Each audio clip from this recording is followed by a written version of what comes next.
Super good. Super good. Tell me more. Yeah, this is what changes every single bottle. Wait. I keep turning away. I keep turning to Twitter. So wait, show me what changes.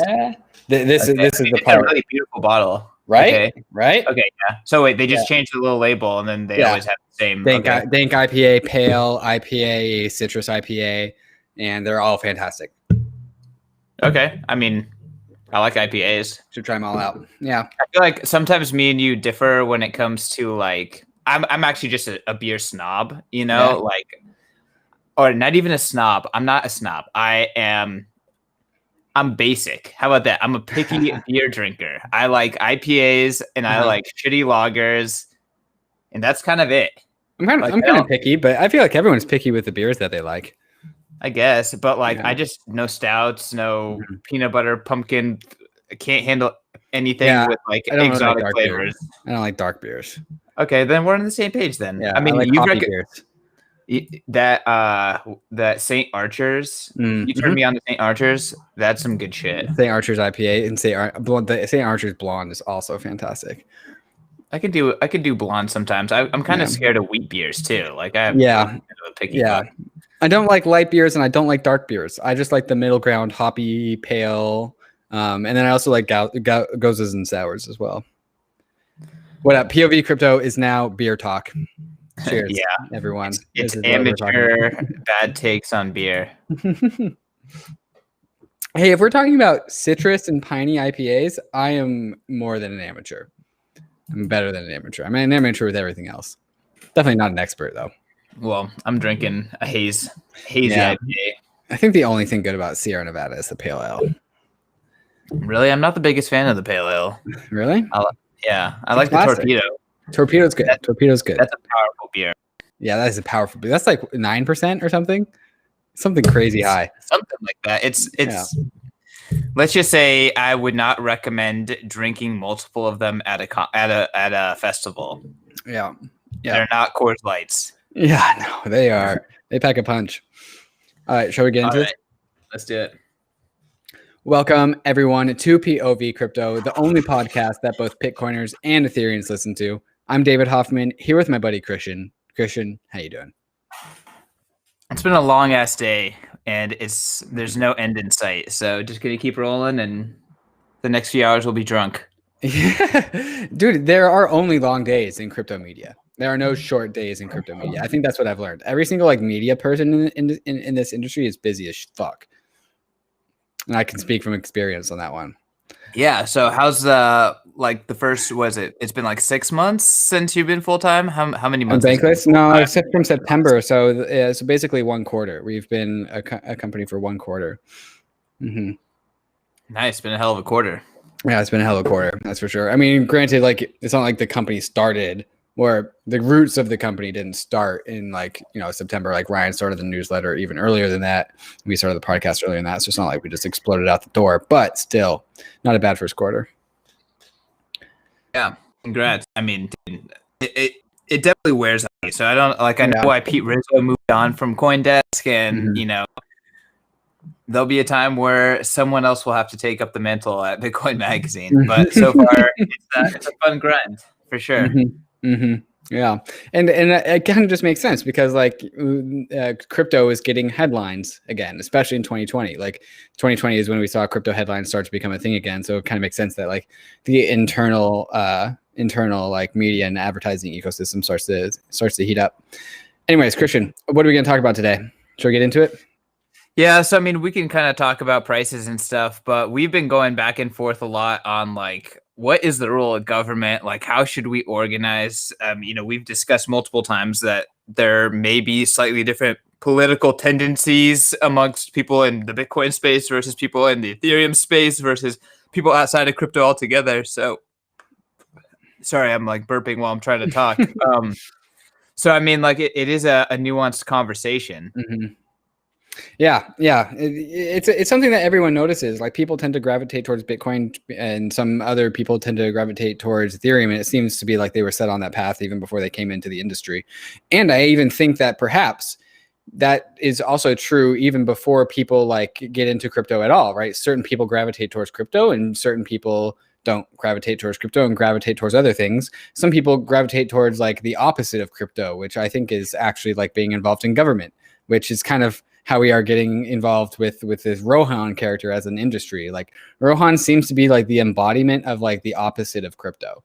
And like he doesn't strike me as like a totalitarian type. He doesn't believe in just straight up power of the government, but he does believe in the government being the way that we get as a people, how we get what we want. I think that he sees that if the people want something, they should turn to the government and the government should deliver that, which I think is just diametrically opposed to the whole industry. I think that's a fair statement to make.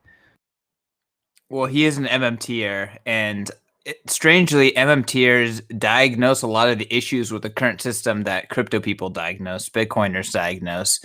It's just their solution is, like you said, diametrically. I can't say it right now, but just completely opposite of what someone who would be a free market crypto, anarchist type solution. The solution that maybe we would offer is more freedom, more market-based choice, that even money was an evolution versus what MMTers think is money is a product of the state, and they really have a statist centric kind of like mentality. What's also interesting is like we both cite both of our industries, the MMTers and like the crypto people, both cite books like Debt, the First 5,000 Years. Like we both cite that as like the genesis, one part, the story of the genesis of like our industries or what like money is, right? And like what's interesting to me is like Bitcoiners don't say that. That's really? I think that's a crypto. Thing? That's an Ethereum crypto thing. Oh, interesting. Okay. Well, one thing I think is interesting is like there are we talking about how there are similarities between like Rohan and people in our industry and MMT, and what we're doing here is like there seems to be like, well, there's Bitcoin maximalists, and then there's Ethereum maximalists, and then there's like MMT maximalists. And the thing is like they are all relatively mutually exclusive. Like MMT maximalists want to like use the coercive power of the state to ensure the strongest brand of the dollar so that the MMT going on is super effective, which means like Bitcoin can't work because Bitcoin threatens the power of MMT, or Ethereum can't work and stablecoins can't work because MMT, which is the thing that protects money as a public good, needs to be all powerful, right? In order to work to its maximum extent. And it can't be all powerful if Bitcoin is an option, right? And so like to some degree, like the reason why we can't get along, quote unquote, with Rohan is because his way means that we can't have our way. And vice versa. If we have our way, we can't also have his way. And so like there's maximalism to some degree. So, I mean, we assume that there's like network effects to money, but you're right. MMT can't live in competition. It must live in a monetary monopoly, right? And when you stop tethering money to commodities or like reality, and then it just becomes, a product of the state, then all of a sudden, once you like tie in anti-counterfeit cryptocurrencies that allow you to create tokens that peg to dollars, all of a sudden you have to start regulating, that activity too, because there's nothing outside of the regulation that kind of, tether what is a dollar, what is this money thing to reality, other than the state produced it. So like MMT, if anything, it's kind of by nature, it is anti-technology, because whatever technology and whatever the market produces from a technological perspective, they're going to have to tie in some sort of analog government in order to maintain the printing power exclusively to the state. Yeah, no, that's all totally right. One thing I'm frustrated by, and my main qualm with this character, and like I'm kind of like mentally prepping to interview him day after tomorrow, is like some of his conclusions to me point to inevitable like suffering, right? And I'll explain what I mean by that. Is like the word node or running a node needs to not come out of Rohan's mouth, because what that is implying and what he has said on various interviews is that like, he even if they're decentralized crypto assets like DAI, if they can't figure out how to stop them, then they'll just go to the next higher up, like responsible party, right? And so the reason why he's talking about nodes is that he believes that, you know, he doesn't believe in like this faceless network of just like of like a homogenous group of people in the cloud running this network. He understands that like there are real people in the US running nodes that are processing the transactions, and because of that, there are people that are responsible for their actions that can take responsibility. And like my perspective is that even if that's true, and the United States does like quote unquote regulate nodes, it won't actually do anything because all the other nodes that aren't in the US will process the transactions. So what's the fucking point about like, I don't know what you're ever going to do, but like fining or jailing or punishing people for running nodes? What's the point in that when you know that it's futile in the end anyways? That's just the essence of totalitarianism. The government can't ban Bitcoin. The government can't ban any open source, truly decentralized network. All it can do is attempt to ban its citizens and its companies from tapping into those networks. So it would be a ban on its people. It would be holding back whatever government's people. It would be preventing them from participating in the network, not taking down the network. They would have to have global reach in global totalitarian control in order to take down the network. So if anything, it's just the government being more of a nanny state and saying, no, you can't. And I think Pierre brought up a really good point is running a node running the network, or is it just witnessing transactions? Right? It would be kind of a far reach to say it's illegal to witness a crime, even if it to go as far as saying a crime was committed by taking a transaction on the network. It would be a pretty far legal reach to say that witnessing a crime is illegal because my node didn't perform a crime. All it did is witness a crime that happened on the network, theoretically, right? Yeah. Yep. Yeah, that's a really interesting perspective. And also, like, to some degree, no one in the crypto space thinks the Stable Act is going to actually pass, but like I think we just like to talk about it as like an exercise. To me, it's also worth noting that like this is not at all what this country was like founded upon. This is like complete control of a central government over states' rights until I guess states can just like undo stuff. But like it's very much a very strong puts power in the central government, and it's anti-innovation, it's anti-freedom, it's anti all the things that like America likes to be proud of. Like it's anti-coercion, or the Stable Act is coercion. And so like it just doesn't even resonate with like some of the values that our entire country is based upon. A lot of the things that central institutions in America do today don't really resonate with what this country was founded upon. Yeah, that's true. I guess that's kind of just an appeal to emotion.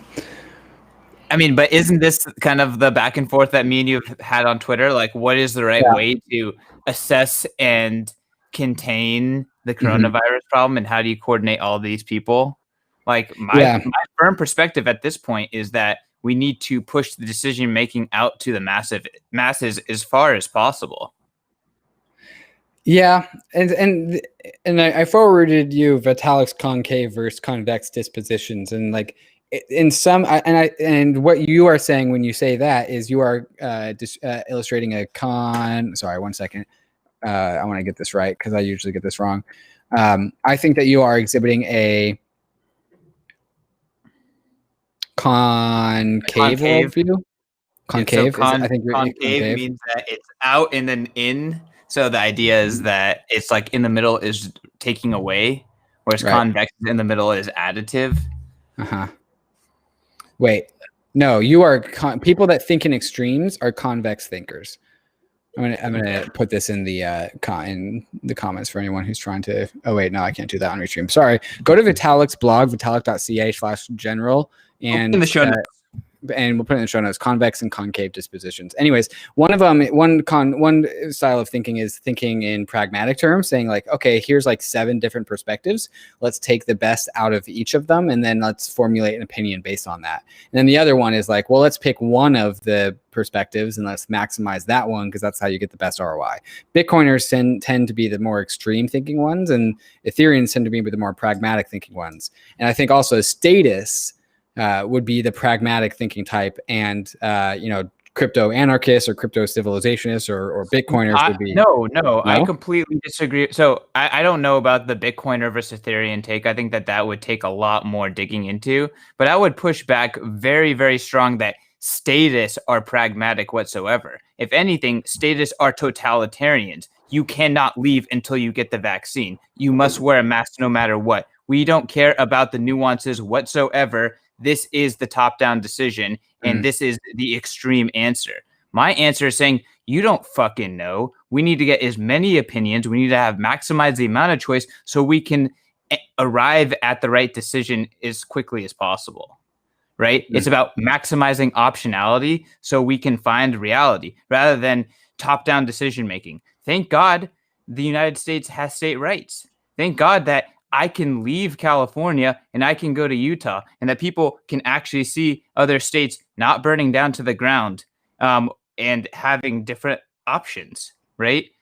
So I don't know how that fits into the concave, but I really push back that quote unquote statists aren't in any way thinking about like getting lots of perspectives in here. If anything, it's about like we've already cornered ourselves into a political decision and now we can't go back on it. Like there's no middle finding there at all. Okay, let's back up a little bit, make sure the listeners are with us, because we hopped into the middle of the debate rather than starting at the center. And so I believe that there is value in collective governance versus things that are really big problems. Big problems require big coordination to solve. And those big things would be like the coronavirus, would be like climate change, would be like nuclear proliferation. Like existential threats need like similarly large coordinated solutions. And therefore, when it comes to things like coordination around coronavirus, top-down like rules and laws about like certain businesses can or cannot open, and people must or must not wear masks or must do something to like participate in society. That is with specifically regards to a global pandemic, which is a large problem. Top-down rules like this are appropriate and maximize value. It maximizes value as opposed to periphery computation, risk computation on the periphery done by humans for each individual human calculating their own risk for themselves. When each human does that on the periphery, and we know this because this is what we call like a Moloch trap, where there's like 10 fishermen around a lake, and the only way that the lake produces sustainable fish year after year after year if they all agree to only fish 70% of their capacity. And then they all agree to do that except for one, and then that one defects from the group and they fish at 100% of their capacity, which means they make all the money and everyone else is suffering. But then they see that guy making all the money, so then they start fishing at 100% capacity, and then they overfish the lake, and then the lake dies, right? If that is like the coordination failure that top-down centralized government tries to stop with laws, right? And that's what we are trying to get stopped with coronavirus, because it only works if everyone does it. Like public health is a public good, and it only is a beneficial safety net if we all pay into it. And the people that don't pay into it are free riding off the ones that do pay into it. Meaning like the people that are extra cautious, like are wearing masks and they're staying home more than others, are taking more burden than others who are like out partying in Florida with like everyone else, getting drunk in a pool. And so it's not fair. And so there are some in the same way that we were talking earlier. Then you must coerce people in order to make them do what you want them to do. Let me finish this off. And in the same way that like we were talking about ETH maximalism and BTC maximalism and then MMT maximalism, like people, there can only be one, right? Because the choice to choose one reduces the power of the other. Therefore, you can't have it both ways. You have to choose one because it impacts the power. And so when it comes to coronavirus, like we all kind of have to choose to like listen to the state, because if we don't, there is no option to not do that, because it just ruins the whole thing for everyone else. So you think you have the answer of how to coordinate, of like what everyone needs to do, right? I don't. No, I relegated my decision making to the state.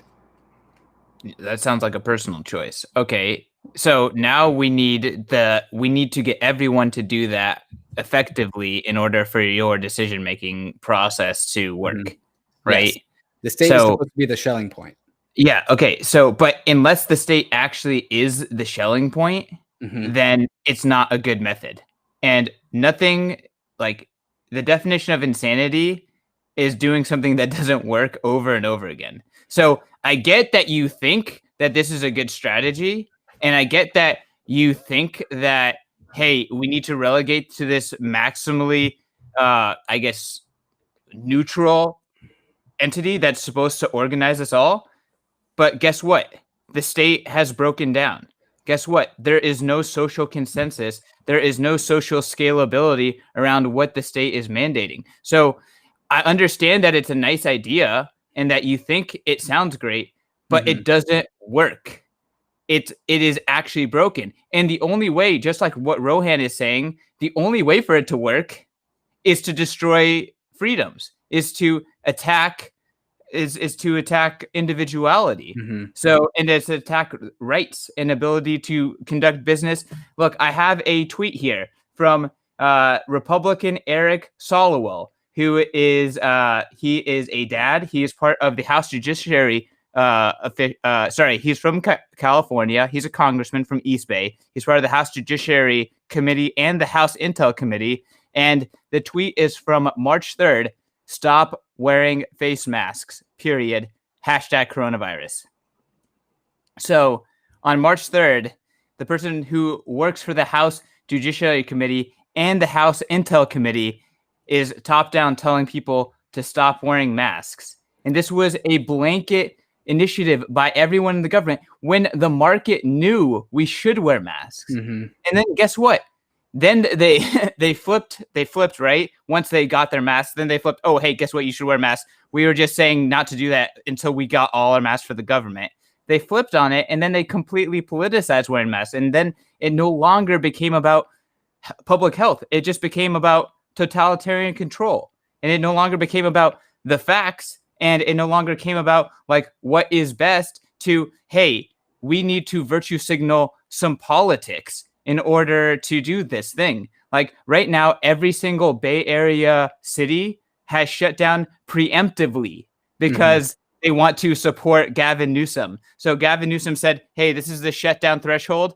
And then all the Bay Area cities who weren't at that shutdown threshold, in order to signal, effectively said every single small business, go fuck yourself. Like, how does that have anything to do with the virus? How does that have anything to do with the best decision-making process? How does that have anything to do, with anything other than politics and totalitarianism? Yeah. So like what I was debating is like the theory of the state, and what you are bringing up is like, well, where the actual rubber meets the road, which like I agree. Like that's like you can't like differentiate between the two, because like communism is great in theory, bro. Yeah. No, yes, agreed. However, at the end of the day, like let's say like, all right, then like fuck the state. The state's not working. What we're ultimately going to do, like, and I don't even know what you do after that point, but I'm assuming you need to, after you say fuck the state, we don't need the state anymore, you end up with a society, maybe your local like community of people, and then you start to make some rules about how your community engages with each other's, and then you're like, well, now we need somebody to enforce these rules, and so you hire like a local sheriff, and then you just recreate the whole entire United States system from the ground up again. Like, so it's actually not a viable solution to throw the state out at all either, because like you're ultimately going, this is the rule, this is the system that you live inside of. Like you actually don't get to participate. If you're complaining about the incompetence of the state, you need to vote in a way that makes it better. Not to say like, well, the state isn't working, so like I'm opting out, because you don't actually get to opt out. The state isn't something that you can opt out of. Like you actually have to participate as like a civil part of the way it works. I would argue that that's what Bitcoin did, is that made it that the state is something that you can opt out of. And yes, every single fourth turning has ended with a war and reconstruction, but Bitcoin just let you opt out your money, not everything else. You aren't your money. Money is a lot of it. Yeah, because now a lot of it. It's not about whether you're wearing masks or going to restaurants. That, but see, that is if a state chooses to become overly bearing, people can opt out, and the friction to leaving is significantly lower because they can take their value with them. That is the revolution. And guess what? If you can see, like, I would argue that what makes America great is not democracy, it's states' rights. And you can see that people are leaving the blue states and they're going to the red states. They're leaving totalitarianism. You don't see people flooding into New York. You don't see Okay. people flooding into San Francisco. People's People are choosing to take their value and move. And what Bitcoin does is it turns the entire world into that. So this bubble that was the United States, where people could have inner country jurisdictional arbitrage, Bitcoin opens the world up to that. That's the revolution. That's what Bitcoin did. Bitcoin is not going to open up like mask-free restaurants. It's not what it's going to do. But what Bitcoin does is it gives you the option to go somewhere that gives that option. And it drastically lowers the friction. I mean, if you live anywhere, you can sell everything you have, liquidate it into Bitcoin, and leave. You mean how Elon Musk and who is the other one? What's the other company that moved to Texas? I mean, yeah, Tesla moved to Texas, but Tesla and like one other big company. Oh yeah, it was it was like one tech sales company. Yeah, sure. For the rich, like for the rich people that can afford it. That's the silly straw man that you're throwing at what Bitcoin. I mean, and again, Bitcoin does this. Ethereum, DAI, USDC, they all to some degree democratize it. But like, I don't know why you're fighting against me. This is what technology does. There's just no way in no world is like. It doesn't matter because you move to a new place and you still have the same sort of dynamics that you're always going to have. There's still going to be community governance. There's still going to be top-down control. And there's always going to be some human fleshy element of how we choose to interact with each other. And like maybe we can sharpen the free market. Power dynamics are changed. Sorry? I said I agree that like the science of how to coordinate humans and humans delegating doesn't go away. I believe that there will be small governments. It'll just be way more localized. And people, again, will have the choice to leave. There won't be this kind of like, you are stuck in Venezuela and you have to deal with Chavez and his regime, right? And honestly, it's never been easier to leave Chavez and his regime. So, I mean, that's the whole point, is you now have optionality to choose. Well, so I feel like with the whole migration out of like the blue states to the red states, there's no Bitcoin isn't involved in that conversation. That's just people doing things of their own incentives. Sure. We can talk about how Bitcoin is relevant, but like if you're saying that that's a symptom of like the state like reorganizing itself or self-correcting to be what the people want, then that would be evidence for why the state is actually working at least slowly in the long term. Well, the United States, in my opinion, is one of the greatest nations, not because of democracy, because of states' rights, which is AKA inter-country jurisdictional arbitrage. Yeah. Very few states you actually get that. It's just straight top-down decision-making, and you can't leave. Whatever head honcho says, wherever they are, that's all you get. In the U.S., California, Gavin Newsom can be an asshole. You can say, F you, I'm going to Nevada. You can say, F you, I'm going to Arizona. Yeah. Like, you actually have optionality in the U.S. And the U.S., everyone runs on the dollar. Everyone runs on this same system. So theoretically, Bitcoin going into the crypto world, that puts you on a universal global monetary standard. And theoretically, that brings maybe not 100% of the same level of jurisdictional arbitrage to the world, but it brings a lot more jurisdictional arbitrage capabilities to the world, right? Yeah. I mean, that would be my argument. Like, isn't that the whole point of what we're doing? Yeah, no, you're right. I remember Dimitri Kofinas was interviewing a DeFi guy, Van Spencer from Framework Ventures, on his podcast Hidden Forces, and he talked about like how he saw the main value proposition of DeFi is regulatory arbitrage and the ability to like create stuff on DeFi that's outside the state, right, outside of any sort of regulations. And he says like all the whole like DeFi narratives aren't really compelling to him. What's really compelling him is just like the speed of innovation because of the regulatory arbitrage. So yeah, I would say we're aligned there. Regulatory arbitrage. So Bitcoin is the innovation, the tool that enables regulatory arbitrage. Regulatory arbitrage is the revolution. Like, you can't question, is the revolution. all of this technology, the only thing it does is enable individuals, organizations to take advantage of regulatory arbitrage in a more cheap manner. It takes the guarantees that were once provided by the state, it turns it into a globally neutral protocol, and then it allows people to say, hey, fuck this state, I'm going to another state because Right. I can rely at least on this portion of my assurances to come from this protocol no matter what. That's what and then that allows you to choose which jurisdiction you want to deal with. That changes the world. That's the whole thesis behind the sovereign individual. Yeah. No, that's right. That's right. It's also kind of why I think like the future of the crypto blockchain world will be a multipolar world, because the ease of spinning up new jurisdictions is going to be extremely liquid. There's going to be very liquid jurisdictions.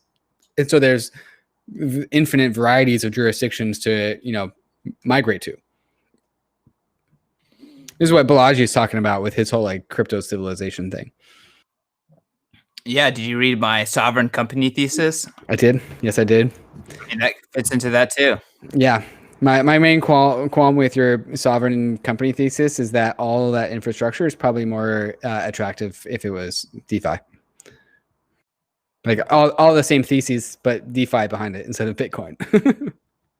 I mean, but that's just a falsity because Bitcoin is a more liquid monetary unit. So if a business needs financial infrastructure, DeFi will serve it better than just Bitcoin. All of DeFi will serve it better than just Bitcoin. Yes. That's not true, because all of DeFi is not more liquid than just Bitcoin. But there's more optionality and just tools. That's actually not true, because it's less liquid, and liquidity is what money is the tool of. It's a liquidity tool. It doesn't need all the liquidity. It just needs to tap into it. There's nothing, nothing needs all of the liquidity. Okay. First and foremost, money needs to be half of every single trade. It is a dominant thing, winner take all. Okay. I think we both believe that that's a fact. Secondly, for something to be money, it has to be the most liquid good. Thirdly, if something is the most liquid good, that makes it the most useful financial instrument in the world today and ever in history and forever moving forward. So again, if something is money, it will be more useful than whatever financial infrastructure is DeFi absent moneyness. Okay. But with all that said, DeFi, like the sovereign company thesis is not like exclusive of DeFi. Right. It's just saying that you can build on the alternative system and exit. Right. Yeah. Infinitely exitable and entranceable systems. Yes. Sure. Or yeah, you can just establish yourself across multiple jurisdictions, serve the internet using the global rails, and kind of live outside of any one system or any one jurisdiction. Yeah, but you're still subject to like police forces and armies. Like depending on how big of a company you'll get, like you'll still get like a dude with a rifle knocking on your door if push comes to shove. I'm not here to say, what structure will create a super sovereign resistant company, but I do bring up the case study of BitMEX, and the US didn't take BitMEX down. So yeah, but also, is BitMEX still really alive though? They are still operating. Everyone who operated that company is free and rich, and I mean, their customers got their funds. They retired on their terms. They retired on their terms. They did not go down. So BitMEX is no longer a thing if they retired. BitMEX as an institution is not the institution it once was. Okay, let's talk about the reality of what just happened. Is the US tried to take an institution down, and that institution, maybe is injured, but it is in no way dead, right? The only institutions that were able to handle that kind of attack prior to Bitcoin were countries. So that puts BitMEX, a company plus Bitcoin, equals nation state status. Okay, so that doesn't make them invincible, but guess what? It just completely changed the return on violence. The return on violence has completely been neutered. So that's, again, this is am I giving you a freaking lesson in the sovereign individual? Because that's the whole thesis. Yeah. It's important to note that BitMEX by $1 million. Now get $1 million. BitMEX as we know it no longer exists. So like if the goal is to build a anti-fragile institution, like I don't see evidence there. I do see evidence for all the incentives to produce something like BitMEX and then get rich and then also like stay rich, even though the state didn't like that. That I do agree with. But if you're arguing that BitMEX is still alive and healthy, it's like no, it's dead. It died the death that the United States government wanted it to die. Like the United States won that fight. I would say that the United States shot their shot and they showed that they are not as strong as they can appear, and every single BitMEX competitor is a lot stronger now because of it. Yeah, that's probably true. And guess what? And there's also DeFi. So if you're talking about is Bitcoin beating the state, yes, permissionless innovation is freaking winning. Yes, absolutely. So now there's 7 other BitMEX competitors, and there's the freaking Hydra of and the mother of all shitcoin exchanges, aka DeFi. So it's like take down one head, 4 other heads appear. So I mean, why am I on the side of the sovereign company thesis? Why I'm on the side of jurisdictions are not going to be able to stop permissionless innovation? It's because I mean that's obvious. Yeah. But it only is true for founders like Arthur Hayes, who's like ready and okay and to not ever go back to the United States. Like you do lose in the real world sense because again, there is no getting away from like a police force. There's always police everywhere. Yeah, I mean, like people ask me why this is why when I say that Ethereans are statists and communists, that I'm constantly having to defend free market forces versus state forces. Okay, he has to take the sacrifice of not coming back to the United States, but guess what? The United States small deal. Pleasant is becoming less and less pleasant of a place to be as the state continues to grow. Yeah. So I mean, it's becoming a sweeter deal. Get more growth by leaving the U.S. Yeah, I don't disagree. Yes, indeed. Thanks for playing devil's advocate. I think I'm pretty good at that actually. As somebody who can actually resonate with Rohan Gray, I think I'm actually pretty good at like seeing both sides. So I mean, like in your mind, right? So obviously, like I have an extreme point of view. Like, right. I think that pushing innovation to the edges is the way to go, and that is an inevitable force that is happening. What does the next 10 years look like for you? Like you're pushing, you are advocating for permissionless innovation. You're teaching people about it. You know its power. Like, why do you think that a centralized institution can stop it or get in the way? I think I would be a Rohan. I would be like the statist government type because I actually once was like before I was smart and when I was naive, I wore CCCP t-shirts to middle school. So like I did have that energy in me. Vitalik, this is where that tweet came from, bro. You're wondering. I also didn't understand what it was when I was 13, so don't pat yourself on the back too hard. But I think if the United States or a top-down centralized government illustrated faster iteration and quicker movements and more progressive, just straight up innovation in like state management, then I would probably be a government worker, right? If that's where like the pace of innovation was, then I would be into like proliferating that via the state tools. But that's not what's happening, right? Like I do not believe that we are going to be able to vote our way out of our problems. I don't see that as a possibility. One reason why I really liked Andrew Yang for president was because like I think one vote of voting yes to pay a $2,000 a month dividend would be like a relatively easy vote with a large ROI. And like stuff like that, I think is worth fighting for. That's like statist stuff that I believe in. But when it comes to like long-term progress and innovation, like it's not coming from the state. Like the state, we aren't coordinating our way out of these problems like in a head-on fashion. I don't believe the trajectory doesn't indicate that and show that. And I don't think there's any other alternative other than the state, other than like what you're advocating for, which is innovation on the edges, innovation on the periphery. There's only innovation at the center or innovation at the periphery. I don't think there's any such thing as innovation in the middle. I don't know what that is. And so therefore, like, it's up to the periphery to solve our problems. And so, like, I'm interested in expanding the periphery as fast as possible so problems can start to be solved. All of a sudden, it sounds like you agree with me. Yeah, totally. So I guess, okay. But it's not either or. Okay, so some problems can be solved in a centralized manner. So okay, so this is where I think, you know, I guess I'll come around to your concave versus convex terminology. Is I'm saying, let's stop fucking wasting our time with this horseshit and, like, let's move towards an optimal solution. And although there's compromises in that direction, I understand that's not going to be perfect.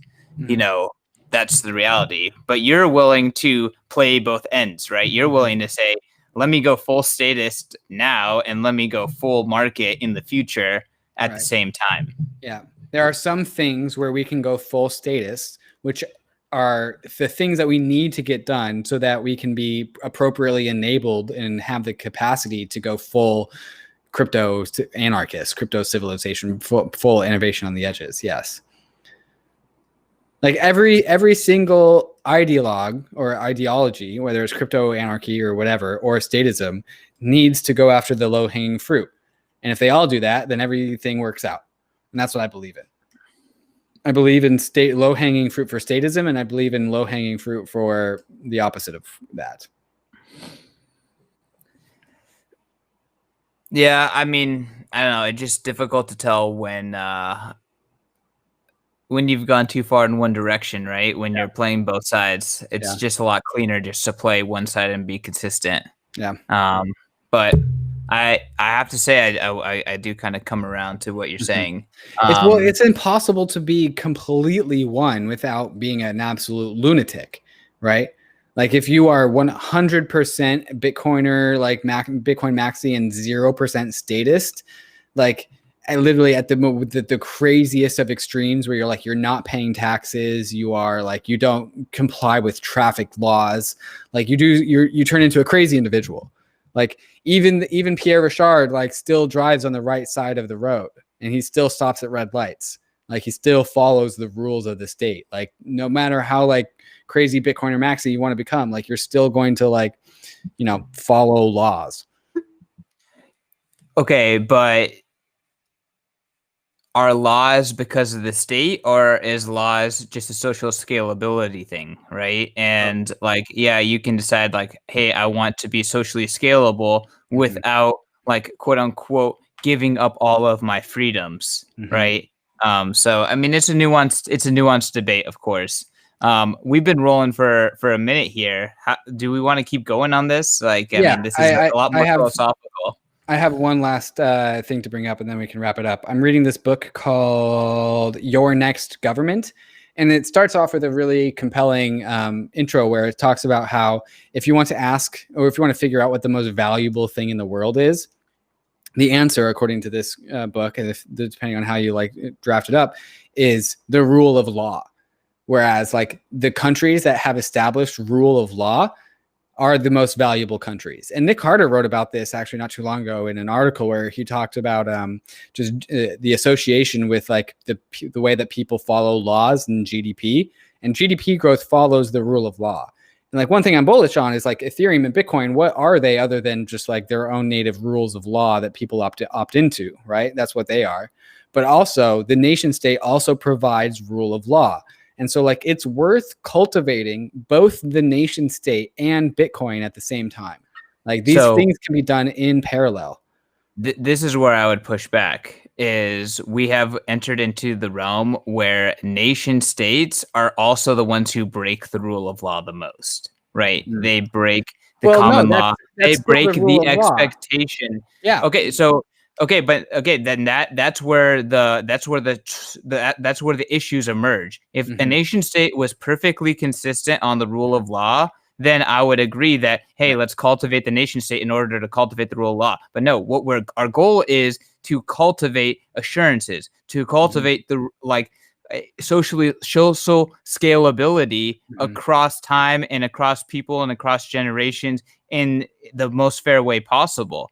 And I would argue that the nation state, although maybe in some point in time provided that beyond what was available, now is the biggest culprit.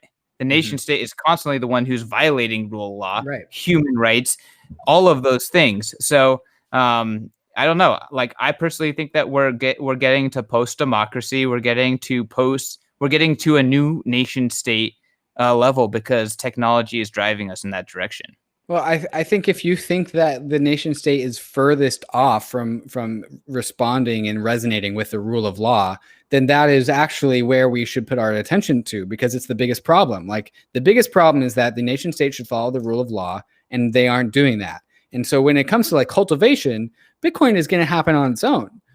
And like, it doesn't need cultivating. It's going to march its way into success. The nation state needs cultivating. And so maybe as like our civic duties as people that inhabit this planet, it's actually our duty to cultivate the nation state, because it's the one with the biggest problem. I feel like that's a fair alternative worldview. Because it's it's one that's asking for help. Or we can just let it burn and die and start off with a new one, you know?